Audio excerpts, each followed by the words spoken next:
Hola a todos. Hoy nos metemos de lleno en uno de los libros más enigmáticos de la Biblia, Daniel.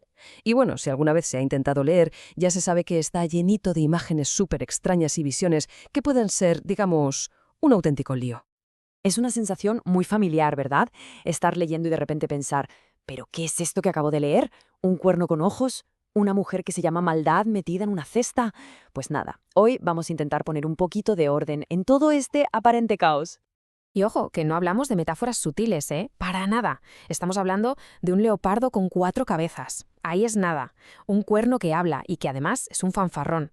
Una mujer llamada Maldad dentro de una cesta que luego es transportada por otras 2 mujeres con alas de cigüeña. Y por si fuera poco, carros de guerra con calayos de colores. Es que es totalmente normal sentirse perdido con todo esto.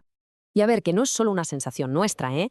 Los expertos lo confirman. Como bien dice esta cita, si intentamos leer estos textos como si fueran una crónica literal, como el telediario, nos vamos a perder lo más importante, el mensaje, la intención real que hay detrás de todas esas imágenes tan locas. Venga, pues vamos al lío.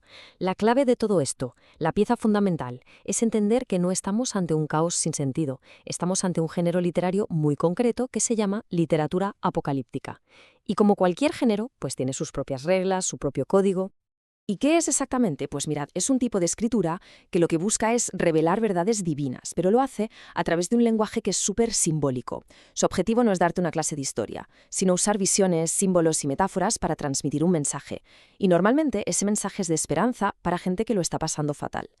Para poder descifrar este código, nos vamos a apoyar en 3 claves que son esenciales. Pensemos en ellas como nuestra llave maestra para estos textos. La primera, reconocer que hay símbolos. La segunda, entender el contexto histórico en el que se escribió.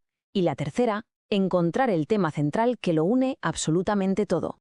La primera clave, y la más evidente, claro, es que todo esto es un código. Esos animales rarísimos, los números que aparecen, los colores, no son descripciones para que nos las imaginemos al pie de la letra, son símbolos y están ahí para comunicar una idea mucho más profunda. Y este código tiene un diccionario bastante claro. Las bestias extrañas, por ejemplo, casi siempre representan a los grandes imperios de la época. Los cuernos suelen ser reyes o poder militar. Y los números, como el 10, no son cantidades exactas, sino que representan ideas, como la totalidad o la perfección. Este lenguaje en clave no era un capricho, ¿eh? Era una forma segura de mandar un mensaje de resistencia y esperanza cuando se vivía bajo regímenes opresores. Un lenguaje que la comunidad entendía a la perfección. Vamos con la segunda clave, que es importantísima. El contexto. Estos libros no se escribieron en una burbuja. Tenían una audiencia concreta, gente de carne y hueso con problemas y miedos muy reales. Y si no entendemos su situación, es imposible que pillemos el mensaje. Pensemos en el caso de Daniel. Él y su pueblo fueron llevados al exilio a Babilonia. Eran un pueblo conquistado viviendo bajo el dominio de superpotencias como Babilonia y más tarde Persia. Todas esas visiones que tiene Daniel están escritas para ellos, para darles esperanza en mitad de esa opresión, para decirles, oye, que vuestro sufrimiento no pasa desapercibido. Y esto nos lleva a la tercera clave, que para mí es el corazón de todo el asunto. Si filtras todos los símbolos, toda la historia, hay un mensaje que se repite una y otra vez. Como un estribillo, da igual el caos que parezca haber en la tierra, Dios tiene el control soberano de la historia. Punto. De hecho, el propio libro de Daniel lo resume de una forma que es que no puede ser más clara. Esta cita lo dice todo. El mensaje no es tanto fijarse en quiénes son los reyes de turno, sino en quién es el que de verdad los pone y los quita. Ese es el verdadero meollo de la cuestión. Muy bien. Ahora que ya tenemos la teoría, las 3 claves, vamos a ponerlas a prueba. Vamos a la práctica. Cojamos un ejemplo súper famoso para ver cómo funciona este método de descodificación. El ejemplo que vamos a usar es el sueño del rey Nabucodonosor, que está en el capítulo 2 de Daniel. Un sueño que lo dejó súper preocupado y que ninguno de sus sabios fue capaz de interpretar. Se trataba de una estatua enorme, imponente, hecha de distintos materiales. Y aquí es donde aplicamos nuestro código. Daniel le explica al rey que cada parte de esa estatua es en realidad un imperio. La cabeza de oro es Babilonia, su propio imperio. Después vendrían los medopersas, representados por la plata. Luego Grecia, con el bronce. Y finalmente Roma, con el hierro y el barro. Una imagen brutal de poder y fragilidad al mismo tiempo. Pero ojo, que la visión no acaba ahí. De hecho, lo más importante, el clímax de toda la historia, llega justo al final. Y no va solo de una sucesión de imperios humanos. Y de repente aparece una roca, Y el texto subraya que no fue cortada por mano humana. Esta roca golpea los pies de la estatua y ¡zas!, la pulveriza por completo. Y no solo eso, la roca empieza a crecer y se convierte en una montaña que llena el mundo entero. Este es el mensaje central. Los imperios humanos, por muy poderosos que parezcan, son temporales, son frágiles, pero el reino de Dios es eterno y lo sustituirá a todos. Entonces, llegados a este punto, la pregunta es, ¿cuál es el objetivo real de todo esto?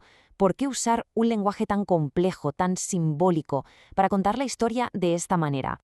A ver, el error que solemos cometer es tratar estos textos como si fueran una bola de cristal, ¿no? Intentar encajar cada detallito en un calendario del futuro.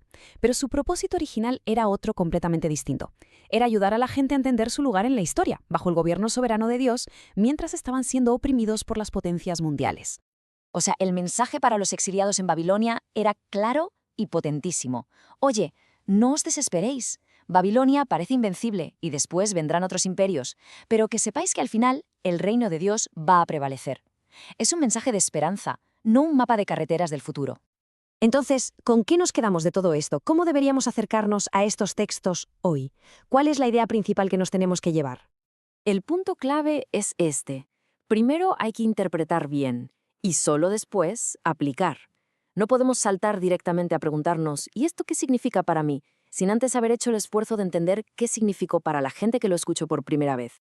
El gran objetivo de verdad es conectar con ese mensaje original, un mensaje que le decía a un pueblo que sufría, que a pesar de todo lo que veían, su Dios seguía reinando sobre la historia y que su esperanza no era en vano, porque se basaba en su poder.